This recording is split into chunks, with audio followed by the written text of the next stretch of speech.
ಆತ್ಮೀಯ ಬಂಧುಗಳೇ, ಶ್ರೀಮದ್ ಭಗವದ್ಗೀತೆ ತತ್ವ ವಿವೇಚನಿ ಟೀಕಾ ಅಧ್ಯಾಯ 5 ಕರ್ಮ ಸನ್ಯಾಸ ಯೋಗ. ಇದರಿಂದ 6ನೇ ಶ್ಲೋಕವನ್ನು ನಾವು ತಿಳ್ಕೊಳ್ತಾ ಇದ್ವಿ. ಓದ ಭಾಗದಲ್ಲಿ 2ನೇ ಅಧ್ಯಾಯದಲ್ಲಿ ಭಗವಂತ ಸಾಂಖ್ಯ ನಿಷ್ಠೆ ಬರೋದಕ್ಕೆ ಏನೇನೆಲ್ಲ ತಿಳ್ಕೊಂಡಿರಬೇಕು ಮತ್ತು ಯಾರಿಗೆ ಸಾಂಖ್ಯ ನಿಷ್ಠೆ ಬರೋದಿಲ್ಲ ಅನ್ನೋದ್ರ ಬಗ್ಗೆ 2ನೇ ಅಧ್ಯಾಯದ ಕೆಲವೊಂದು ಶ್ಲೋಕಗಳಲ್ಲಿ ಹೇಳಿರುವಂಥ ವಿಷಯಗಳನ್ನು ತಿಳ್ಕೊಳ್ತಾ ಇದ್ವಿ. ಅಲ್ಲಿ ಅರ್ಜುನನಿಗೆ ಹೇಳ್ತಾ ಇದ್ದಾನೆ, ಯಾರು ಆತ್ಮವನ್ನು ಕೊಲ್ತಾನೆ ಅಂತ ತಿಳ್ಕೊಳ್ತಾನೋ ಅಥವಾ ಯಾರು ಇವನು ಸಾಯ್ತಾನೆ ಅಂತ ತಿಳ್ಕೊಳ್ತಾನೋ ಅವರಿಬ್ರು ಏನೂ ತಿಳ್ಕೊಂಡಿಲ್ಲ ಅಂತಾನೆ ಅರ್ಥ ಮಾಡ್ಕೋಬೇಕು ಅಂತ. ಯಾಕೆ ಅಂತಂದರೆ ಆತ್ಮ ಯಾರನ್ನು ಕೊಲ್ಲೋದೂ ಇಲ್ಲ, ಯಾರಿಂದ ಕೊಲ್ಲಲ್ಪಡೋದೂ ಇಲ್ಲ ಅನ್ನೋದನ್ನ ತಿಳ್ಕೊಂಡ್ವಿ. ಈಗ ಮುಂದುವರೆದು ಹೇಳ್ತಾನೆ, ಆತ್ಮ ಅನ್ನುವಂಥದ್ದು ಯಾವುದೇ ಕಾಲದಲ್ಲೂ ಹುಟ್ಟೋದಿಲ್ಲ, ಸಾಯೋದಿಲ್ಲ, ಉತ್ಪತ್ತಿಯಾಗಿ ಮತ್ತೆ ಇರ್ತಾನೆ ಅನ್ನೋದೂ ಇಲ್ಲ.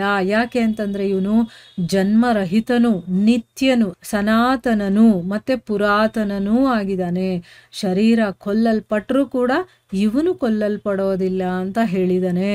ನೋಡಿ, 2ನೇ ಅಧ್ಯಾಯ ನಾವು ಮತ್ತೆ ರಿವೈಸ್ ಮಾಡ್ತಾ ಇರೋದು ನಮಗೆ ಎಷ್ಟು ಒಳ್ಳೆಯದಲ್ವ. ಈಗ ನಾನು ಆತ್ಮ ಅನ್ನೋದು ಇನ್ನೊಂದು ಸರಿ ರಿವೈಸ್ ಮಾಡ್ದಂಗೆ ಆಗುತ್ತೆ. ಆವಾಗ ನಮಗೆ ನೆನಪು ಬರುತ್ತೆ, ಹೌದು ನಾನು ಯಾರಿಂದನೂ ಕೊಲ್ಲಲ್ಪಡೋದಿಲ್ಲ, ನಾನು ಯಾವುದಕ್ಕೂ ಹೆದರ್ಕೊಳ್ಬಾರ್ದು, ನನ್ನ ಕರ್ತವ್ಯ ಏನಿದೆ, ನನ್ನ ಕೆಲಸ ಏನಿದೆ, ನಾನು ಯಾರು ಅನ್ನೋದು ಚೆನ್ನಾಗಿ ನಮಗೆ ತಿಳುವಳಿಕೆಯಲ್ಲಿ ಇರುತ್ತೆ ಅಲ್ವಾ. ಅದಕ್ಕೆ ಮತ್ತೆ ಮತ್ತೆ ಓದೋದು ತುಂಬಾ ಇಂಪಾರ್ಟೆಂಟು ಅಂತ ನಾನು ಅವಾಗವಾಗ ಹೇಳೋದು.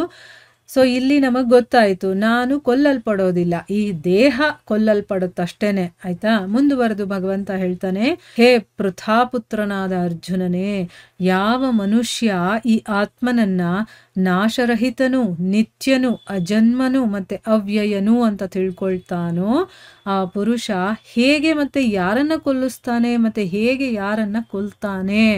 ಇಲ್ಲಿ ನನ್ನಿಂದ ಅವರೆಲ್ಲ ಕೊಲ್ಲಲ್ಪಡ್ತಾರೆ ಅಂತ ಹೇಳ್ತಾ ಇದ್ದಾನಲ್ಲ ಅರ್ಜುನ, ಅದಕ್ಕೋಸ್ಕರ ಹೇಳ್ತಾ ಇದ್ದಾನೆ, ಈಗ ನೀನು ಆತ್ಮ ಅಂತಂದಮೇಲೆ ನೀನು ನಾಶರಹಿತ, ನೀನು ಯಾರನ್ನೂ ನಾಶ ಮಾಡೋದೂ ಇಲ್ಲ, ನೀನು ನಾಶ ಆಗೋದಿಲ್ಲ ಅಂತಂದಮೇಲೆ ಅಂಥ ಒಂದು ವಿಷಯವನ್ನು ತಿಳ್ಕೊಂಡಿರುವಂಥವನು ಹೇಗೆ ಯಾರನ್ನ ಕೊಲ್ಲಿಸ್ತಾನೆ, ಹೇಗೆ ಯಾರನ್ನ ಕೊಲ್ತಾನೆ ಅಂತಂದ್ಬಿಟ್ಟು ಇಲ್ಲಿ ಹೇಳ್ತಾ ಇದ್ದಾನೆ.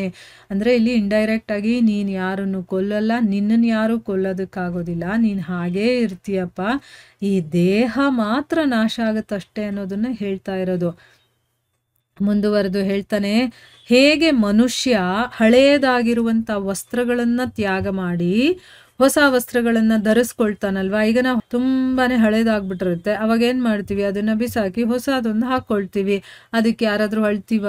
ಇಲ್ಲ. ಅದೇ ರೀತಿ ಜೀವಾತ್ಮ ಏನು ಮಾಡ್ತಾನೆ, ಹಳೆಯದಾಗಿರುವಂಥ ಶರೀರವನ್ನು ತ್ಯಾಗ ಮಾಡಿ ಬೇರೆ ಹೊಸ ಶರೀರವನ್ನು ಪಡ್ಕೊಳ್ತಾನೆ. ಈಗ ಈ ಶರೀರದಲ್ಲಿ ಅವನಿಗೆ ತುಂಬ ನೋವಾಗ್ತಾ ಇರುತ್ತೆ, ಕಷ್ಟ ಆಗ್ತಾ ಇರುತ್ತೆ, ಏನೇನೋ ರೋಗಗಳಿದೆ ಅಂತ ಇಟ್ಕೊಳ್ಳಿ. ಅದೇ ಶರೀರದಲ್ಲಿ ಇರೋದಕ್ಕೆ ಅವನು ಇಷ್ಟಪಡ್ತಾನ? ಇಲ್ಲ. ಅವನೇ ಹೇಳ್ತಾನೆ, ಅಯ್ಯೋ ನನಗೆ ಯಾವಾಗ ಸಾವು ಬರುತ್ತೋ. ಸಾವು ಅಂದರೆ ಅರ್ಥ ಏನು, ಶರೀರವನ್ನು ಬಿಟ್ಟು ಬೇರೆ ಶರೀರಕ್ಕೆ ಹೋಗುವಂಥದ್ದು. ಖುಷಿಯಾಗಿ ಅವನು ಅದನ್ನು ಒಪ್ಕೊಳ್ತಾನಲ್ವಾ, ಅದನ್ನು ಹೇಳೋದು. ಈಗ ಚೆನ್ನಾಗಿರುವಂಥ ಶರೀರವನ್ನು ಬಿಡು ಅಂದಾಗ ನಮಗೆ ಬೇಸರ ಆಗುತ್ತೆ, ಅಯ್ಯೋ ಇಷ್ಟು ಒಳ್ಳೆ ಶರೀರ, ಇಷ್ಟೆಲ್ಲ ಆಸ್ತಿ ಪಾಸ್ತಿ ಇದೆ, ನನಗೆ ಹೇಗೆ ಬಿಟ್ಟು ಹೋಗಲಿ ಅಂತ. ಆದರೆ ಯಾರು ನಾನು ಆತ್ಮ ಅಂತ ತಿಳ್ಕೊಂಡಿರ್ತಾನೋ ಅವನಿಗೆ ಎಂಥ ಶರೀರ ಇದ್ದರೂ ಕೂಡ ಅವನು ಬಿಡೋದಕ್ಕೆ ಮತ್ತು ಶರೀರದಲ್ಲಿ ಬರೋದಕ್ಕೆ ಅವನು ಏನೂ ಅಂದ್ಕೊಳ್ಳೋದಿಲ್ಲ. ಅವನಿಗೆ ಎರಡೂ ಒಂದೇ ರೀತಿಯಾಗಿ ಸಮಾನವಾಗಿ ನೋಡುವಂಥದ್ದು ಅವನಿಗೆ ಬಂದಿರುತ್ತೆ. ಅದಕ್ಕೋಸ್ಕರನೇ ಅದಕ್ಕೆ ಹೇಳೋದು, ತಿಳುವಳಿಕೆ ಮಾತ್ರ ಇದ್ದರೆ ಸಾಲದು, ಸಾಧನೆ ಮಾಡಿ ನಾವು ಅದನ್ನು ಸಮಸ್ಥಿತಿಯಲ್ಲಿ ಹೇಗೆ ತೊಗೊಂಬರೋದು ಅಥವಾ ಹೇಗೆ ನೋಡೋದು ಅನ್ನೋದನ್ನು ಕೂಡ ನಾವು ಕಲಿಬೇಕಾಗತ್ತೆ. ಮುಂದುವರೆದು ಭಗವಂತ ಹೇಳ್ತಾನೆ, ಆ ಆತ್ಮವನ್ನು ಶಸ್ತ್ರಗಳು ಕತ್ತರಿಸೋದಕ್ಕಾಗಲ್ಲ, ಇದನ್ನು ಬೆಂಕಿಯಲ್ಲಿ ಸುಡೋದಕ್ಕಾಗಲ್ಲ, ಮತ್ತು ನೀರು ಅದನ್ನು ನೆನೆಸೋದಕ್ಕೂ ಆಗಲ್ಲ, ವಾಯು ಅದನ್ನು ಒಣಗಿಸೋದಕ್ಕೂ ಆಗೋದಿಲ್ಲ ಅಂತಂದ್ಬಿಟ್ಟು ಹೇಳ್ತಾನೆ. ಯಾಕೆ ಅಂತಂದರೆ ಈ ಆತ್ಮ ಅನ್ನೋದು ಅಛೇದ್ಯ ಅಂದರೆ ಏನು, ಕತ್ತರಿಸೋಕ್ಕಾಗದೇ ಇರುವಂಥದ್ದು. ಅದಾಹ್ಯ ಅಂದರೆ ಸುಡೋದಕ್ಕಾಗದೇ ಇರುವಂಥ, ಅಕ್ಲೇದ್ಯ ನೆನೆಸೋಕ್ಕಾಗದೇ ಇರುವಂಥದ್ದು, ನಿಶ್ಶೇಷವಾಗಿಯೂ ಅಶೋಷ್ಯವಾಗಿದೆ. ಅದಕ್ಕೋಸ್ಕರನೇ ಈ ಆತ್ಮ ನಿತ್ಯವೂ, ಸರ್ವವ್ಯಾಪಿಯೂ, ಅಚಲವೂ ಮತ್ತು ಸ್ಥಿರವಾಗಿರುವಂಥದ್ದು ಮತ್ತು ಸನಾತನವಾಗಿರುವಂಥದ್ದು ಅಂತ ಹೇಳ್ತಾ ಇದ್ದಾನೆ. ಮತ್ತು ಈ ಆತ್ಮ ಅನ್ನೋದು ಅವ್ಯಕ್ತವೂ ಆಗಿದೆ, ಅಚಿಂತ್ಯವೂ ಆಗಿದೆ, ವಿಕಾರ ರಹಿತವೂ ಆಗಿದೆ ಅಂತನ್ಬಿಟ್ಟು ಹೇಳ್ತಾರೆ. ಅದಕ್ಕೋಸ್ಕರ ಹೇ ಅರ್ಜುನ, ಈ ಆತ್ಮವನ್ನ ಮೇಲೆ ಹೇಳಿದ ಪ್ರಕಾರವಾಗಿ ತಿಳ್ಕೊಂಡು, ಅಂದ್ರೆ ಇಲ್ಲೆಷ್ಟೊತ್ತು ನಾನು ಏನು ಹೇಳಿದ್ನೋ ಆ ರೀತಿ ನೀನ್ ತಿಳ್ಕೊಂಡು ಶೋಕಿಸೋದಕ್ಕೂ ನೀನು ಯೋಗ್ಯನಲ್ಲ, ಅಂದ್ರೆ ಶೋಕಿಸೋದು ನೀನ್ ಸರಿಯಲ್ಲ ಅಂತ ಹೇಳ್ತಾ ಇದ್ದಾನೆ. ಆತ್ಮವನ್ನ ಏನೂ ಮಾಡೋಕ್ಕಾಗಲ್ಲ, ನಾವೆಲ್ಲರೂ ಆತ್ಮನೇ, ದೇಹಗಳಲ್ಲ ಅಂತಂದ್ಮೇಲೆ ನೀನು ಶೋಕ ಪಡೋದಕ್ಕೆ ಅರ್ಥನೇ ಇಲ್ಲ ಅಲ್ಲಿ ಅಂತಂದ್ಬಿಟ್ಟು ಭಗವಂತ ಹೇಳ್ತಾ ಇದ್ದಾನೆ.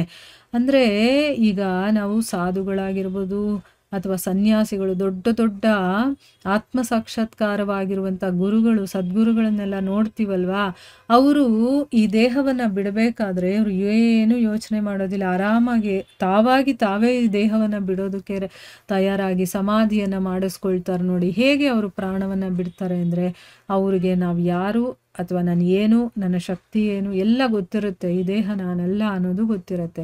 ಅದಕ್ಕೋಸ್ಕರ ಅವರು ಸಂತೋಷವಾಗಿ ತಮ್ಮ ಕೆಲಸ ಮುಗೀತು ಅಂತ ಗೊತ್ತಾಗಿದ ತಕ್ಷಣ ಆ ದೇಹದಿಂದ ಹೊರಗಡೆ ಹೋಗ್ತಾರೆ ಅವರು.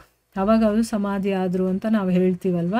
ಸೊ ಆ ರೀತಿ ಯಾಕೆ ಅಂತಂದರೆ, ಇದನ್ನು ಯಾರು ಏನೂ ಮಾಡೋಕ್ಕಾಗಲ್ಲ. ನಾನು ಶಾಶ್ವತವಾಗಿರೋನು ಅನ್ನೋದು ಅವರಿಗೆ ಪರ್ಫೆಕ್ಟ್ ಆಗಿರುತ್ತೆ. ಅವರ ಒಂದು ಮೈಂಡಲ್ಲಿ ಅದು ಸರಿಯಾಗಿ ತಿಳುವಳಿಕೆ ಅನ್ನೋದು ಬಂದಿರುತ್ತೆ. ನಮಗಿನ್ನೂ ಬಂದಿಲ್ಲ, ನಮಗೆ ವಿಷಯ ಗೊತ್ತಿದೆ ಅಷ್ಟೇ, ನಾನು ಆತ್ಮ ಅನ್ನೋದು ಗೊತ್ತಿದೆ, ಈ ದೇಹ ಅಲ್ಲ ಅನ್ನೋದು ಗೊತ್ತಿದೆ. ಆದರೆ ಇನ್ನೂ ಅದು ಒಂದು ಮೈಂಡಲ್ಲಿ ಪರ್ಫೆಕ್ಟಾಗಿ ಕೂತಿಲ್ಲ, ಇನ್ನೂ ಅನುಮಾನಗಳಿರುತ್ತೆ.